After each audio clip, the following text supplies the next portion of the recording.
jukwaa la KTN. Kwa sasa nampisha mwenzangu Ali Manzu ambaye yuko katika majengo ya bunge kuendeleza sehemu yetu ya swala nyeti hii leo ambayo inahusu masuala ya bajeti. Manzu, uwanja ni wako.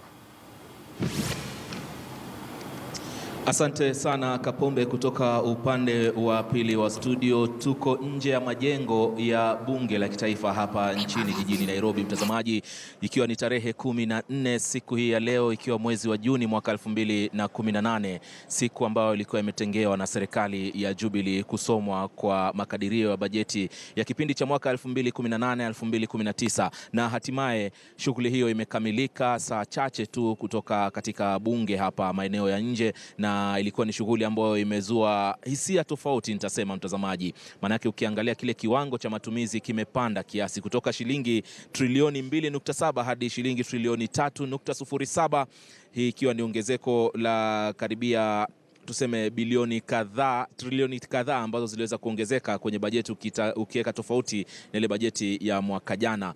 Kama nilivyokuelezea pale awali, hisia ni tofauti. Baadhi ya wabunge kidogo hawakufurahishwa na namna bajeti hii, na wengine walisema matarajio yao kidogo yamekwenda kinyume na kile ambacho walikuwa wanatarajia kabla ya, ama siku chache kabla ya bajeti hiyo kusomwa. Lakini hivi sasa nitamhusisha mmoja wa watu ambao pia wamekuwa katika kikao cha leo. Tumekuwa nao tangu asubuhi tuseme hapa maeneo haya, Mheshimiwa Nelson ambaye ni mbunge wa Belgut kule. Mheshimiwa Nelson Koeche, mbunge wa Belgut, karibu sana mheshimiwa. Labda hisia zako kufikia sasa asubuhi na sasa, tofauti iko vipi baada ya kuwasiliana na wewe?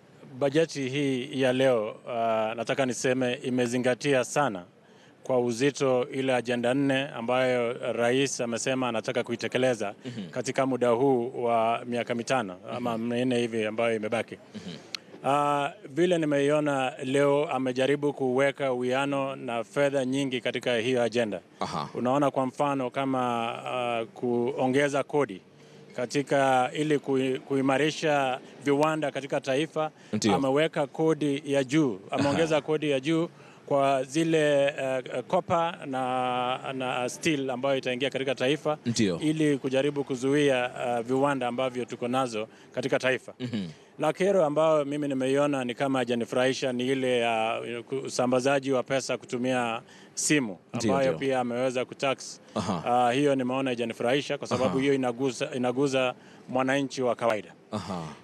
Hata hivyo bado nataka kusema nimefurahia upande wa, lazima tukubali ya kwamba katika bajeti hii inatolewa na mkono mwingine na mkono mwingine nao unachukua kama universal healthcare.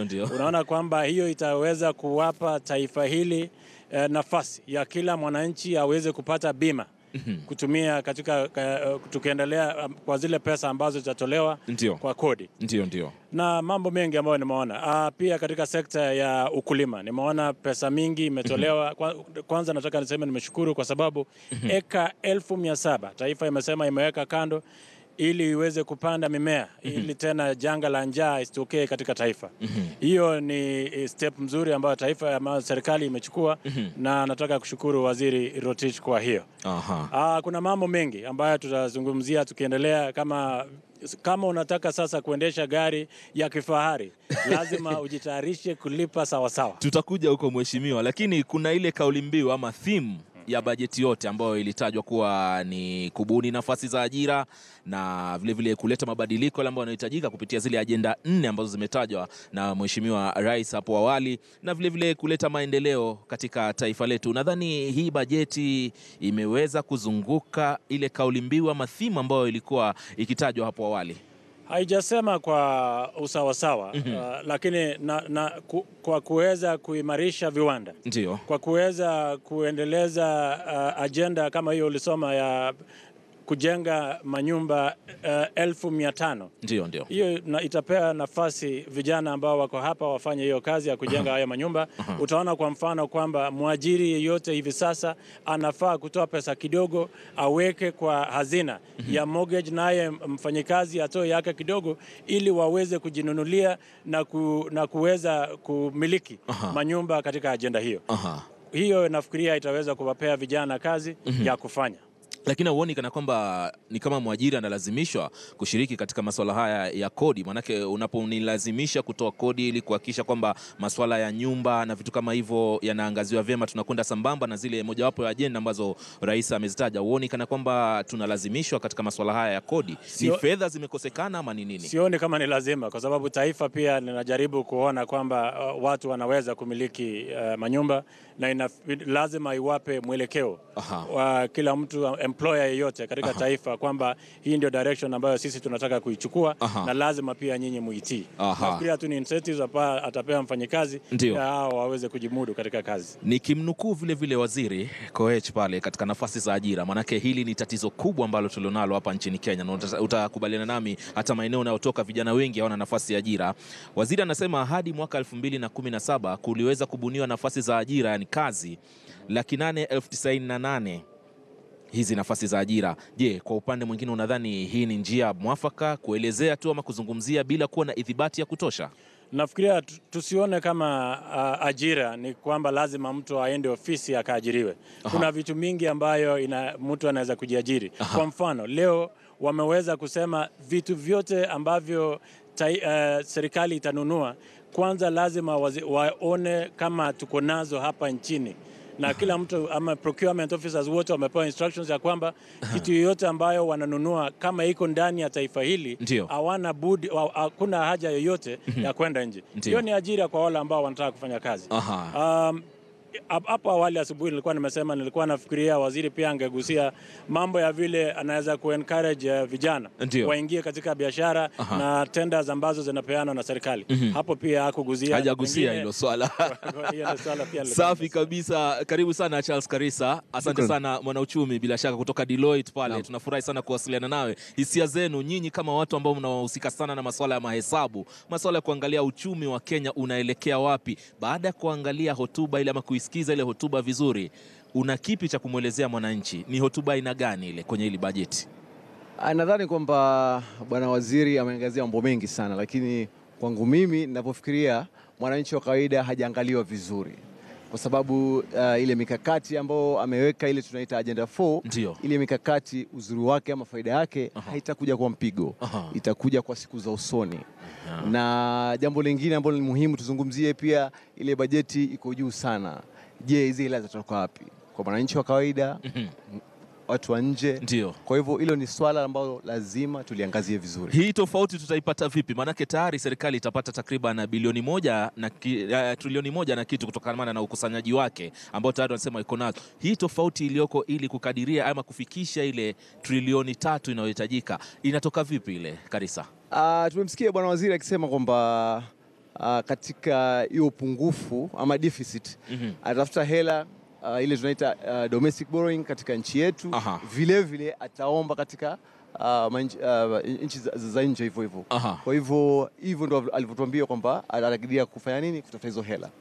Ina maana kwamba kwa Mkenya hivi sasa, kulingana na ile hali ya maisha ambayo tulionao, maisha yanavyotupiga, ni hali ngumu, itaendelea kuwa ngumu kwa mwananchi wa kawaida, ama yule Mkenya ambaye sasa leo tulimwangazia mmoja akiwa maeneo ya Korogosho kule, anauza vitu vyake vya ile uchumi wa kadogo na kitu kama hiyo, inamaanisha kwamba hali itaendelea kuwa ngumu? Hali itaendelea kuwa ngumu sasa hivi. Pengine siku za usoni mambo yatabadilika, lakini sasa tunapozungumza, maana ukiangalia kama vile awali kuna ile tunaita business permit. Tumeona bwana waziri amesema kwamba ataleta ushuru 15%. Kwa hivyo hiyo tayari itaumiza wananchi wa kawaida. Naam.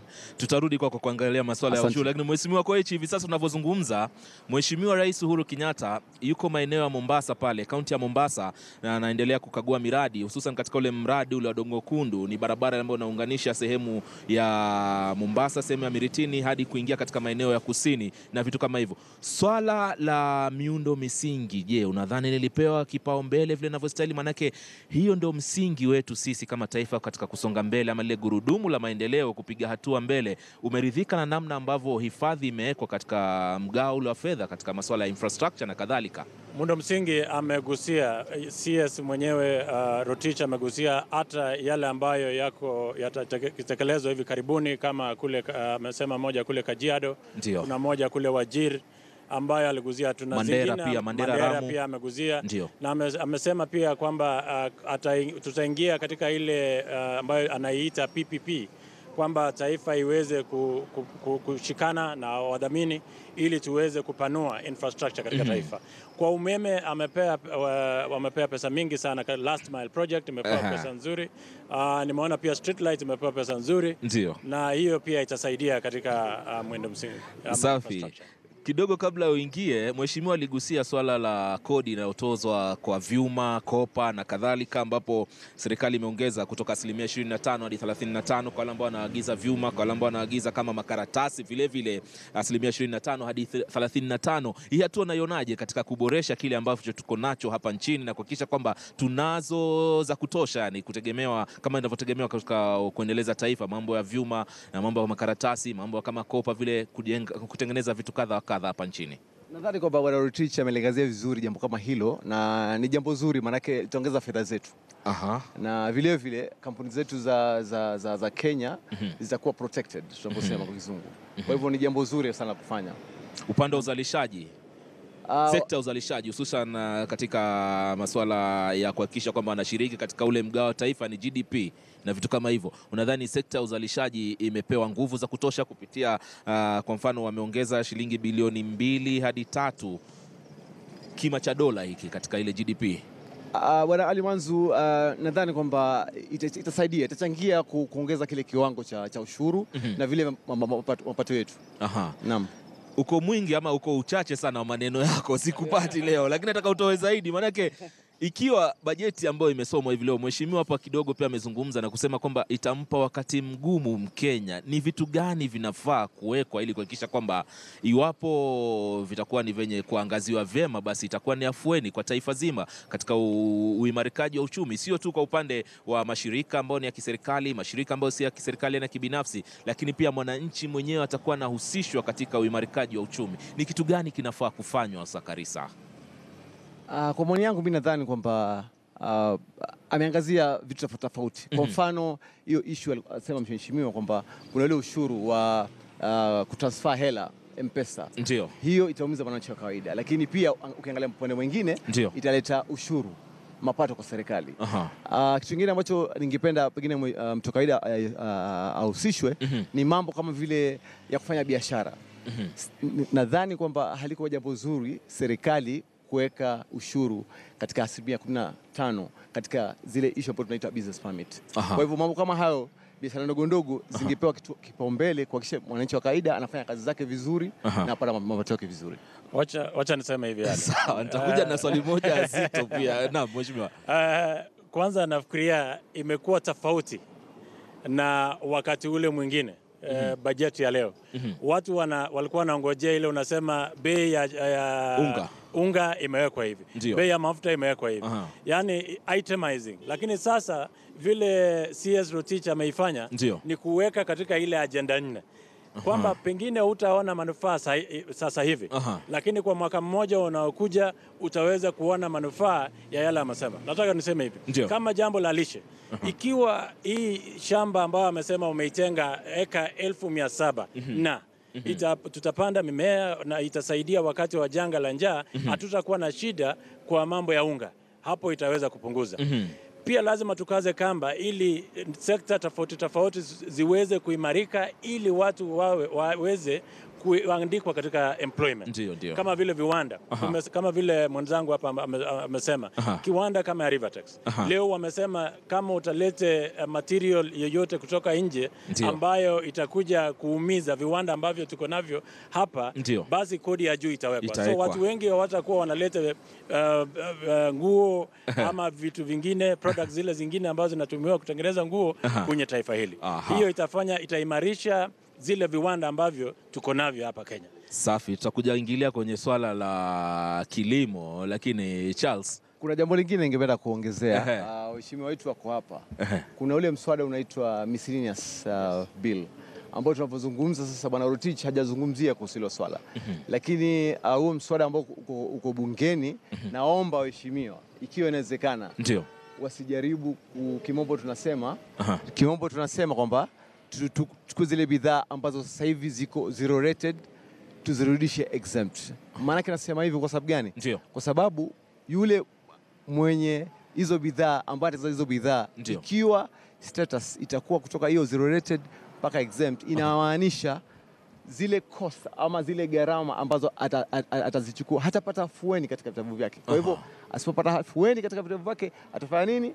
Hatakuwa hana budi kuliko kufanya nini? Kupeana ama kucharge kwa mwananchi wa kawaida. Kwa hivyo ni jambo ambalo mimi naomba kwa niaba wa Kenya wenzangu kwamba wabunge wetu hao waheshimiwa waliangazie sana jambo kama hilo. Kwa hivyo hiyo mswada unaitwa Miscellaneous Act, na nimeamini kwamba wataangazia vizuri kuhusu hiyo tatizo na kuhakikisha kwamba wasipatishe jambo kama hilo.